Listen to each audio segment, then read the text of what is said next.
I am Dr. Silas Mordaunt, Associate Professor of Literature, and I want to begin with a confession of omission that I find mildly embarrassing and then move on.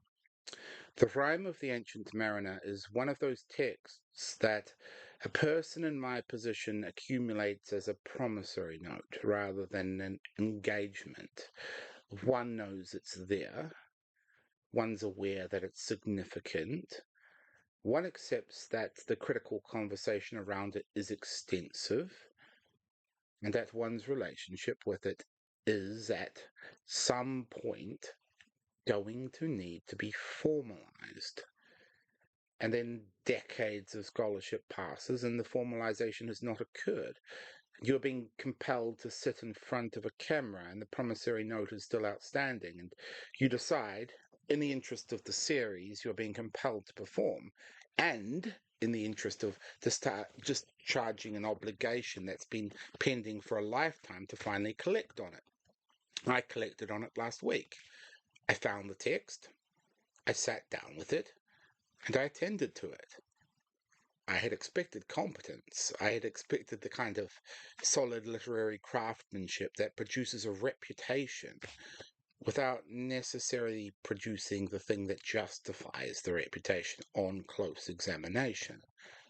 What I found was something considerably beyond competence, and the finding was sufficiently surprising that I returned to the text four more times before I was confident that what I was encountering was what I thought I was encountering, which was a work of genuine and serious literary ambition, executed with a formal intelligence that the text's reputation, the glorious reputation, had not adequately prepared me for.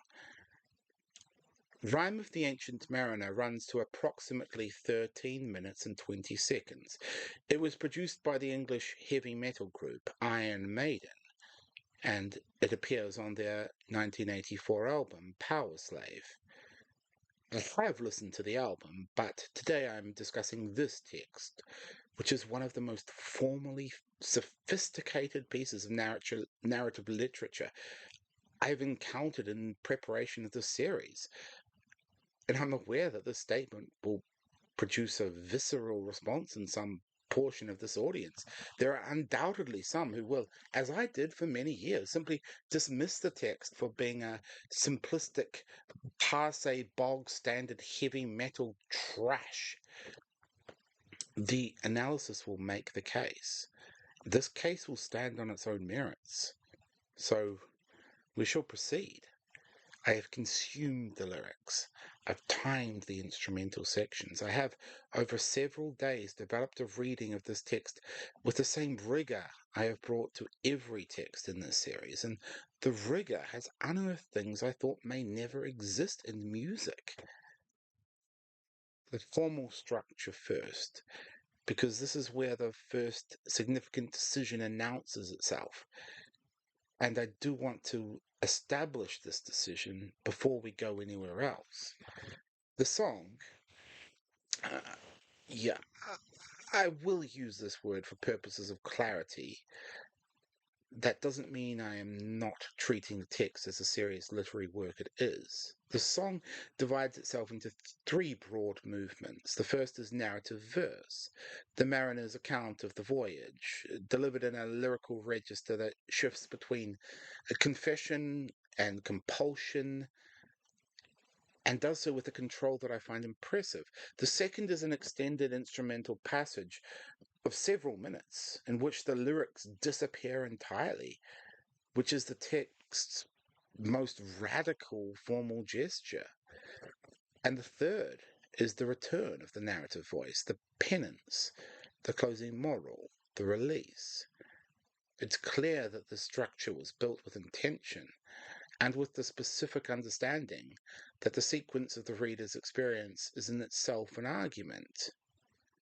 This is precise building, and precision is the only word that one can really use to describe this text after embarking on a close reading of it. This text sustains precision without difficulty. And what strikes me first, and what has not been said about this text with sufficient directness, is how little Iron Maiden explain. The instinct of the ambitious literary work operating in a popular medium is frequently to over-explain, to signal its own seriousness, to ensure that the audience registers the weight of what is being attempted, to manage the risk of being misread by removing the interpretive space in which misreading occurs.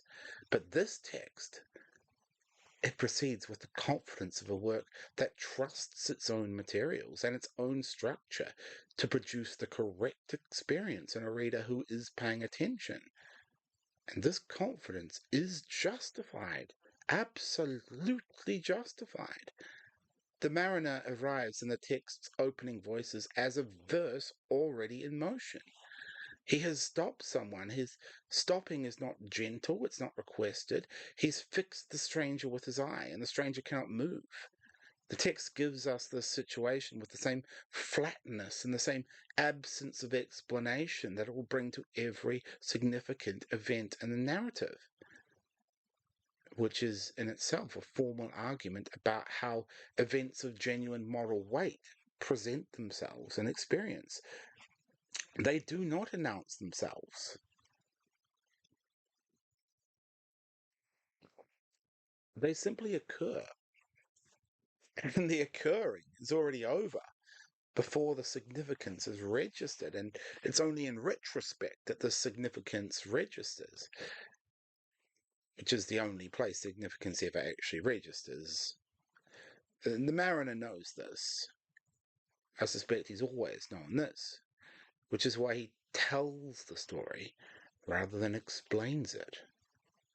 The glittering eye is the text's first image. The eye has been received in the critical attention this text has received as a supernatural detail, a mark of the mariner's cursed condition, evidence of the cosmic weight he carries. The glittering eye is a technique. It's a specific and refined technique of a person who's told this story to a very large number of people who did not initially want to hear it and who has learned through the repetition that the penance requires that sustained and unbroken eye contact at the opening of narrative already in motion constitutes a social situation from which the listener cannot exit without a rudeness that their own conditioning prevents. The mariner's eye glitters because it has been used. It is a professional tool. And the text gives it to us without comment because the observation does not require comment. And the understanding is the mark of a writer. And I am going to use that word and this word about Steve Harris, a heavy metal musician. And I'm going to stand behind it, of genuine literary intelligence. The voyage begins, the ship moves south, the weather changes, the ice comes, and with it the albatross. And the albatross is where the text makes its most consequential formal decision. And here is where Iron Maiden demonstrate something about literary restraint that texts with considerably more august reputations have failed to demonstrate. The albatross, like the mariner, arrives with no preparation. It's simply there, following the ship through the ice, welcomed by the crew, and then it is dead. And the killing is delivered in the lyrics with a compression and a flatness that I'm going to call, without any qualification whatsoever, exactly correct. There's no gothic amplification of the moment. There's no back and forth dialogue, no decision making, no pleading this way or that. There's no orchestration of significance, no signal to the reader that something irreversible has occurred. The bird is killed in the register of a man reporting an action he took without adequate deliberation. The register is the moral argument, because it appears that the text's central claim about the killing the claim that it spends the next 10 minutes substantiating is that it was a casual act. It was the kind of act that irreversible things almost always are. Small in the moment, performed without ceremony, understood only in retrospect, when the consequences have already made retrospect the only available position. The text knows this. The text renders it accordingly. And the rendering, again, is the work of a writer who understands that the distance between the act and its weight, the distance, is itself the subject. The crew's response to the killing is where the text makes its second most significant formal decision, and perhaps where the ethical argument is most concentrated. The crew condemns the killing when the conditions worsen. They had endorsed it when the conditions were good. Their moral position is like a weather report. Now, I acknowledge I may be blinded by my recent readings, but it is difficult to receive this as anything but the text's image of institutional ethics, the ethics that align themselves with whatever the prevailing conditions reward. And the text delivers this observation with the same flatness it has brought to everything else. And there's contempt in the flatness. They die for it, every one of them, and the dying is reported in the same register as the living. And I find the judgment in a very specific way. I find it close to perfect. So now we move on. The instrumental passage arrives at the text's midpoint, and I'm mesmerized by it because it is such a formally radical decision in the text, yet one that has received the least analytical attention, which is almost unbelievable. Having read dozens upon dozens of papers about Rime of the Ancient Mariner, and skimming dozens more in my efforts to prepare this lecture, I found not a single word mentioning the instrumental piece. It beggars belief. It is a huge gap in the research, and precisely why my application is overdue. For several minutes, the lyrics stop. The narrative voice disappears. The mariner is gone, and what remains is music, extended and structural, and doing something that I want to describe with the vocabulary of literary form rather than musical analysis, because the vocabulary of the literary form is what the passage is earning. The instrumental section is the text's white space. It's a formal representation of an experience that the lyrical register has brought the reader to the edge of, and then declined to describe. I'm certain the description is available. Of course it's available. But the description would be wrong. There are conditions of extremity: the becalmed ship, the dead crew, the water that cannot be drunk, the sky that cannot be read, that language approaches and then correctly withdraws from. This withdrawal is the fulfillment of the text's ambition. It's not a limit. There is no limit here. I've sat with this passage many, many times, and it's difficult to reflect on what it produced, because ultimately the truth is, it produced in me the recognition that the decision to remove language at the moment of maximum intensity is the most sophisticated structural choice I have encountered. When I say that, the most sophisticated structural choice I've encountered ever. Ever. The passage does not fill the silence with gesture. It doesn't signal toward the experience it is declining to render. It simply occupies the space where the language was. The argument is that there are things the mariner cannot tell the wedding guest, and that the inability is a limitation of telling rather than of the mariner. And the text demonstrates this rather than stating it. This is brilliance. The wordless demonstration is where the literary intelligence of this work is fully legible. And it does return, and When it does, the lyrical voice returns changed. The register is different. The mariner is no longer reporting, he's witnessing.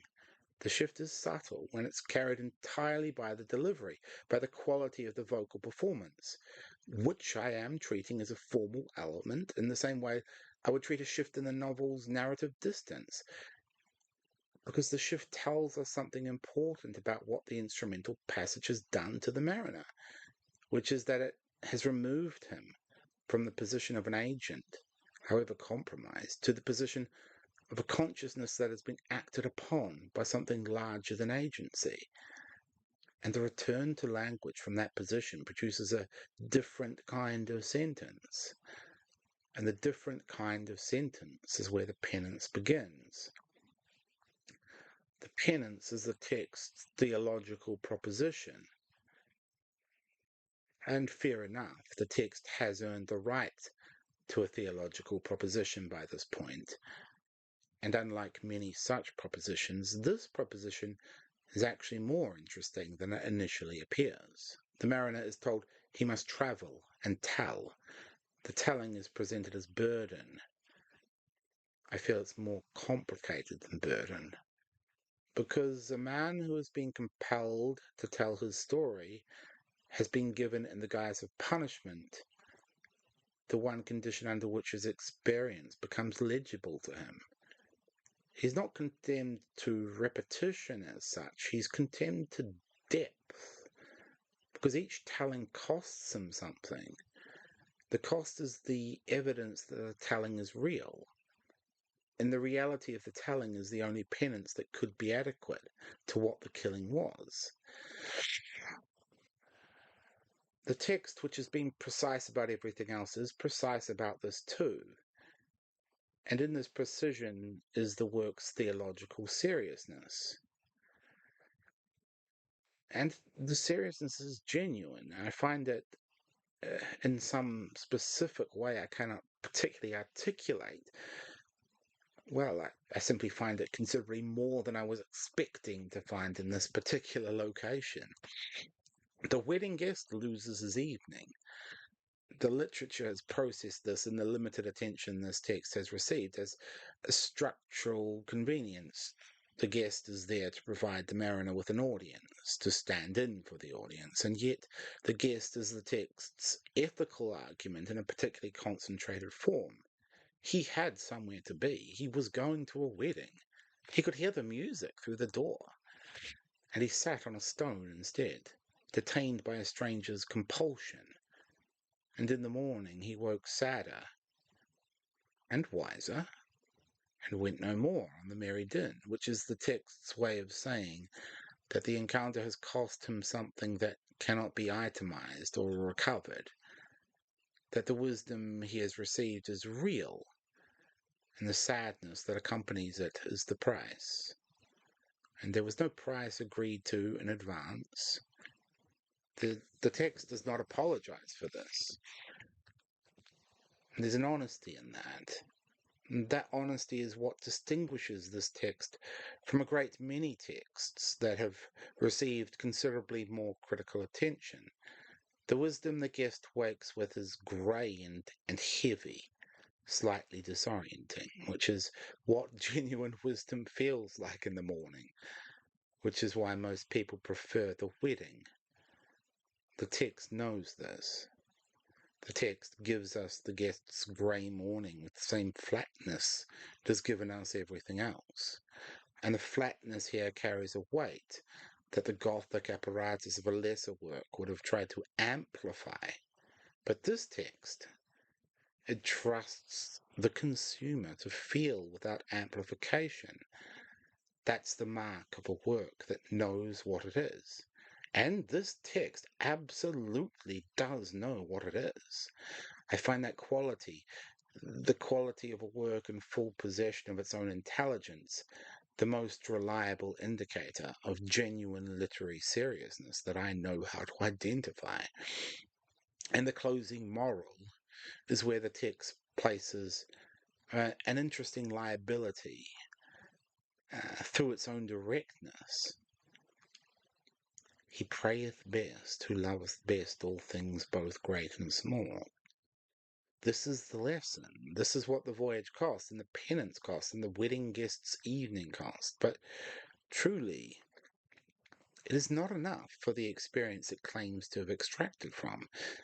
It's the kind of moral that a person produces when they have survived something that simply cannot produce a moral, but they've decided that the mere fact that they survived requires one anyway. So we have a small and ordinary truth appended to an enormous and extraordinary experience in the hope that the appending will feel like resolution. I'm aware that the text knows it does not feel like resolution. The knowing is in the delivery of the closing lines, which carry the flatness of a man who has arrived at this moral on 100 previous occasions and who delivers it because the penance requires delivery and not because the moral is adequate, not because anyone in the history of this text telling has found the moral adequate to what preceded it. The gap between the experience and the moral is the text's final argument. The gap says, there is no lesson equal to this. There's only the telling, and the next telling, and the glittering eye on the next threshold, and the next wedding guest sitting down on a stone while the music plays inside. The moral is what the mariner has to offer. The gap is what the text offers.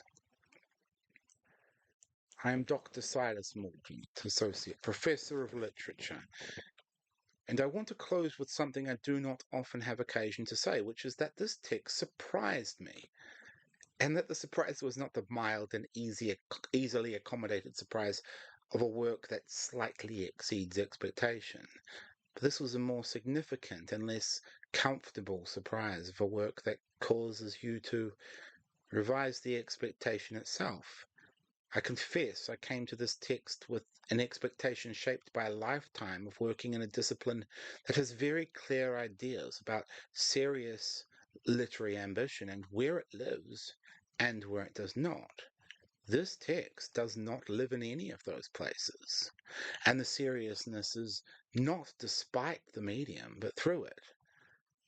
The question the text has left me with, and I do not arrive at questions easily, questions typically being the condition of a person who has not yet done the work.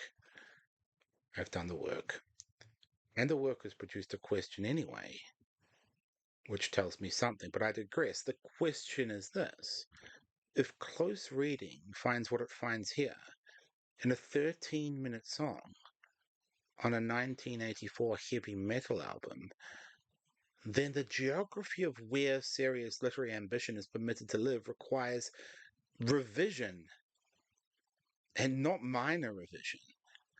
There are texts that the methodology has never visited.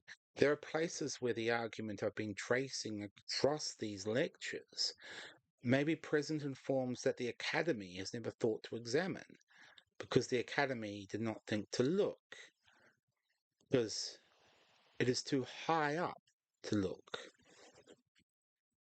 And I too have spent my time not looking, but I'm looking now. Looking is going to take me somewhere that I cannot yet fully specify, and I find that, which is not a condition I've previously sought nor welcomed, to be the most interesting thing that has happened in front of this camera. Full stop. The text repays the attention. I'm aware that this work has achieved a significant popular reach over the past 4 decades, and that its reputation within the communities that know it borders on the reverential.